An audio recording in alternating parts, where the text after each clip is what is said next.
hard, it's also the magic of software, being able to convert all the data and tell us what's going on.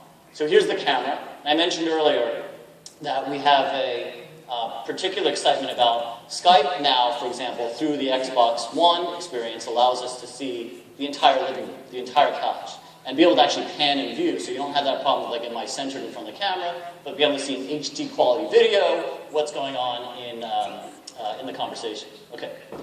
So, by the way, be careful, don't fall off the stage like somebody did earlier when I didn't warn them. Yeah, yeah, exactly. I'm an ex-lawyer, so I don't really want to use that training.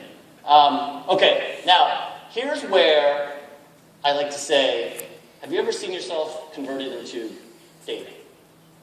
Okay, so this is, yes, you have interesting dreams. What we're going to do here is see what the camera sees, but also how we convert you into various data points. So this is the first view, which is skeletal view. And feel free to move. Excellent.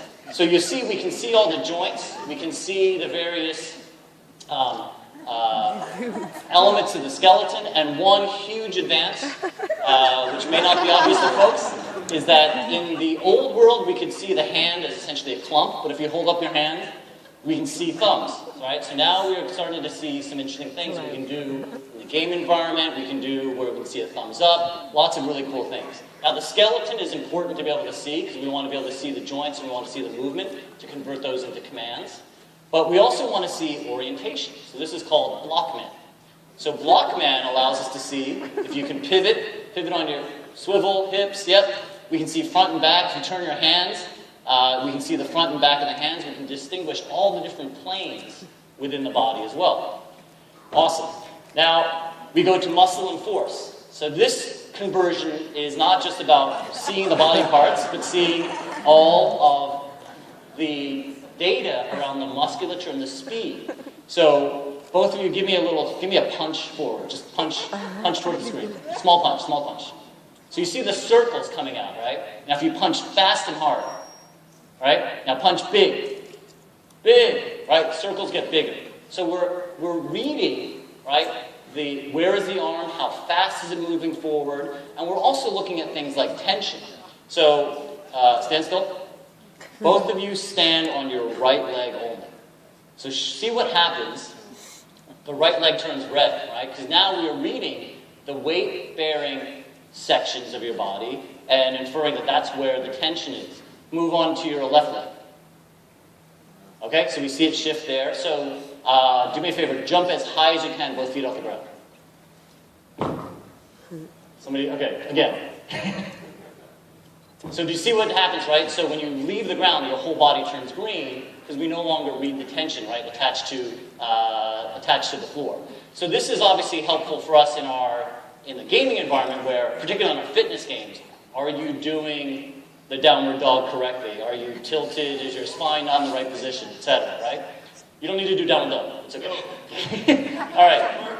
So the last thing I want to show you is, so if you can hold very still and actually move back slightly. Actually, you move too far back. Move back forward. Okay, we're going to read it off of you. So what's going on here is, just hold really still.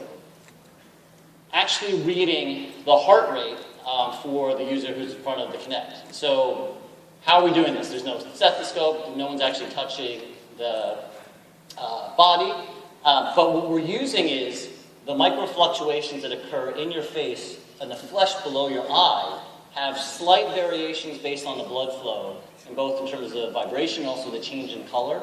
And the IR camera that I mentioned before and that RGB camera are looking for those fluctuations and then try to calibrate it against each other to see resting heart rate of 68, right? So it's fluctuating a little bit, 76. There's that. That's the solid reading.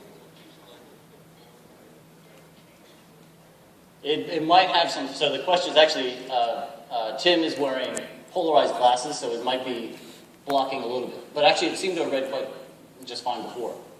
So that's a really good demonstration, I think, of the fidelity, right, of what we're able to see in a device that, all the technology 10, 15 years ago would be tens, $50,000, $100,000 worth of technology packed now into a consumer available device that sits in millions of homes today.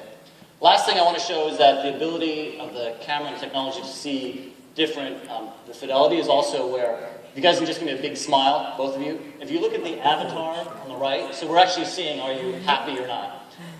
And so, obviously, there's lots of different ways that we think about this technology. We can see eyes closed, glasses on.